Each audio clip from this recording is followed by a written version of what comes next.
অনেক দিন ধরেই জানেন তো, সৌগত আর আমি বলা বলি করছি, বেগুনি দিয়ে ভাত খাওয়া হয়নি।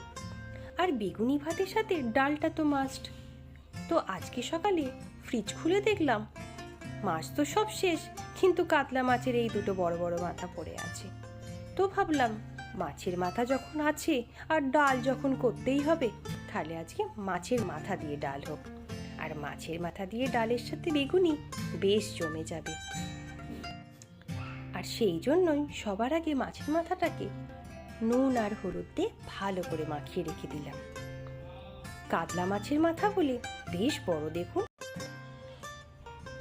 আজকের লাঞ্চে বেশি কিছু কিন্তু হবে না, এই মাছের মাথা দিয়ে ডাল হবে, বেগুনি হবে, আর পোস্ত দিয়ে একটু আলু ভাজা করব।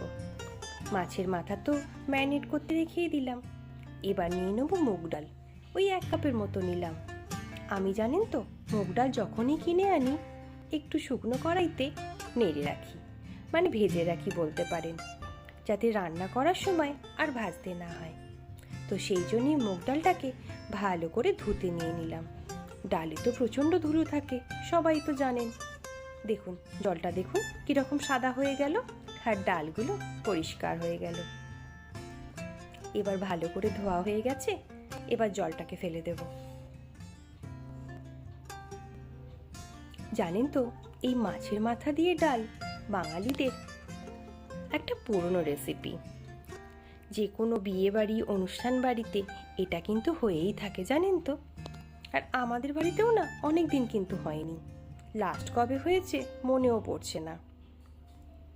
চলুন, ডাল তো ধোয়া হয়ে গেছে, এবার কুকারে 2টো সিটি দিয়ে নেব। আপনারা ভাবছেন হয়তো কুকারে দেওয়ার কি দরকার, এমনিই তো সেদ্ধ হয়ে যাবে।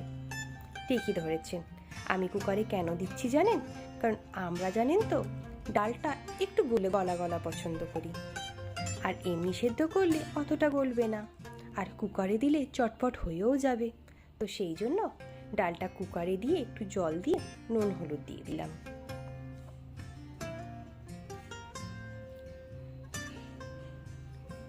এবার গ্যাসটা অন করে কুকারটা দিলাম বসিয়ে, তবে আঁচটা কিন্তু কমিয়ে রাখলাম। 2টো সিটি দেব, দিয়েই তুলে নেব। এই যে দেখুন, দেখছেন কিরকম গলে গলে গেছে। আমাদের দুজনেরই এই গলা গলা ডালটাই বেশি পছন্দ হয়। এবার ওদিকে রান্নাটা চাপাতে হবে। তার জন্য কড়াইতে সবার আগে মাছগুলোকে ভাজতে হবে। তো সেই জন্য কড়াতে নিয়ে নিলাম সর্ষের তেল। যখন ধোঁয়া উঠতে শুরু করলো, দিয়ে দিলাম মাছের মাথা দুটো। ভালো করে ভাজতে হবে জানেন। অনেকে করে কি, মাছের মাথা দিয়ে ডাল করার সময় মাথাগুলোকে ছোট ছোট করে কেটেই নেয়। আমার যেহেতু কাটা ছিল না, গোটাই ছিল, তো সেই জন্য আগে ভেজে নিচ্ছি, তারপর খুন্তি দিয়ে ভেঙে নেব। তবে মাছের মাথা দুটো এপিট ওপিট করে বেশ লাল লাল করে ভেজে নিতে হবে। এই যে দেখুন কি সুন্দর দুদিক ভাজা হয়ে গেছে। এবার এই খুন্তি দিয়ে চেপে চেপে মাছের মাথাগুলোকে ভেঙে দেব। দেখুন ভাজা হয়ে গেছে তো, তাই সুন্দর ভেঙেও যাচ্ছে। কাঁচা অবস্থায় কাটতে হলে ছুরি দিয়ে কাটতে হতো, সেটা তো আমি পারতাম না, তাই ভাজা হয়ে যাওয়ার পর আমি এরকম খুন্তি দিয়ে চেপে চেপে ভেঙে নিলাম। মাথা দুটো ভেঙে দেওয়ার পরও আর কিছুক্ষণ, মানে ওই 2-3 মিনিট একটু নেড়ে নিলাম, দিয়ে এবার তুলে রাখছি। ওদিকে ডালও সেদ্ধ হয়ে গেছে, এদিকে মাছের মাথাটাও ভাজা হয়ে গেছে। এবার মেন ডালটা করার জন্য একটা মশলা গুলতে হবে, সেটাই আগে গুলে নিই। তো একটা ছোট বাটিতে একটু হলুদ গুঁড়ো, একটু ধনে গুঁড়ো, একটু জিরে গুঁড়ো আর একটু লঙ্কা গুঁড়ো নিয়ে নেব। তবে লঙ্কাটা জানেন তো কাশ্মীরি লাল মির্চ, মানে ওই রঙই হবে, ঝাল হবে না। আর দিয়ে দিলাম একটু আদা কোড়া। এবার একটু জল দিয়ে ভালো করে মশলাটা একটা পেস্ট বানিয়ে নেব। ব্যাস ব্যাস, এই মশলাটাই কিন্তু লাগবে পুরো রান্নায়, আর কিছু দরকার নেই। এবার ওই যে আগের মাছ ভাজার তেলটা ছিল, তাতে একটু গোটা গরম মশলা দিয়েছিলাম, আর দিয়ে দিলাম 1 কাপ মতো পেঁয়াজ কুচি। পেঁয়াজটা একটু ভাজা হয়ে যেতে দিয়ে দিলাম 1টা কি 1.5টা টমেটো। এবার এটাকে ভালো করে কষতে হবে। তারপর দিয়ে দেবো ওই যে মশলার পেস্টটা বানিয়ে রেখেছিলাম সেইটা। এবার এটাকে ততক্ষণ কষে যেতে হবে যতক্ষণ না মশলা থেকে তেল ছাড়ে। ওই বাটিটাতে অনেক মশলা লেগেছিল, তাই ওটাতে আরেকটু জল দিয়ে আমি এতে দিয়ে দিলাম। এখন কিন্তু আর কোনো জল নয়, এখন শুধু মশলা কষানো।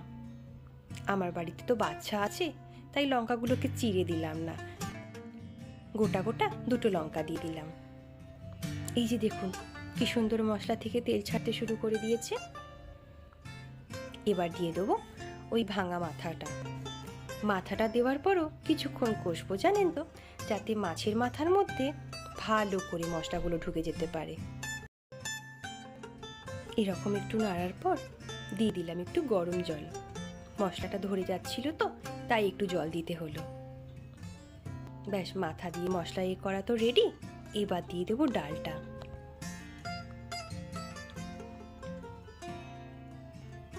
ব্যাস, আর তো কিছুই নয়। এবার ডালটা দিয়ে মশলার সাথে ভালো করে নাড়াতে হবে। দিয়ে দিলাম আর একটুখানি গরম জল। এই মাছের মাথা দিয়ে মুগ ডাল কিন্তু খুব একটা পাতলা হয় না জানেন, একটু ঘন থাকে। এবার একটু স্বাদ মতো নুন আর একটুখানি চিনি দিলাম।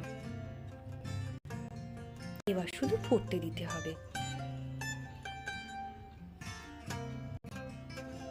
দেখুন ডাল কিন্তু ফুটতে শুরু করে দিয়েছে, আর রংটাও কিন্তু দারুণ এসেছে। এবার ফ্লেমটাকে অফ করে দিয়ে দিলাম একটু গরম মশলা, আর দিলাম একটু ধনেপাতা কুচি। আমাদের বাড়িতে জানেন তো, যে কোনো ডাল আর তরকারি হোক না কেন ধনেপাতা দিতেই হবে। তবে সবার শেষে যেটা সব থেকে বেশি ইম্পর্টেন্ট সেটা হলো এটা। দিয়ে দিলাম 2 চামচ ঘি। মাছের মাথা দিয়ে মুগ ডালে ঘিটা না দিলে যেন স্বাদ আসে না। ব্যাস রেডি। দেখুন তো কি সুন্দর দেখতে হয়েছে।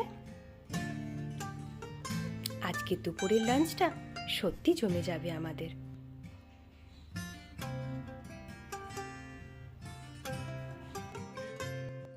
চলুন এবার চটপট দেরি না করে ভাত নিয়ে বসে যাই। গরম গরম সাদা ভাত, পোস্ত দিয়ে একটু আলু ভাজা, আর হলো এই মাছের মাথা দিয়ে ডাল। দেখুন তো কেমন লাগছে।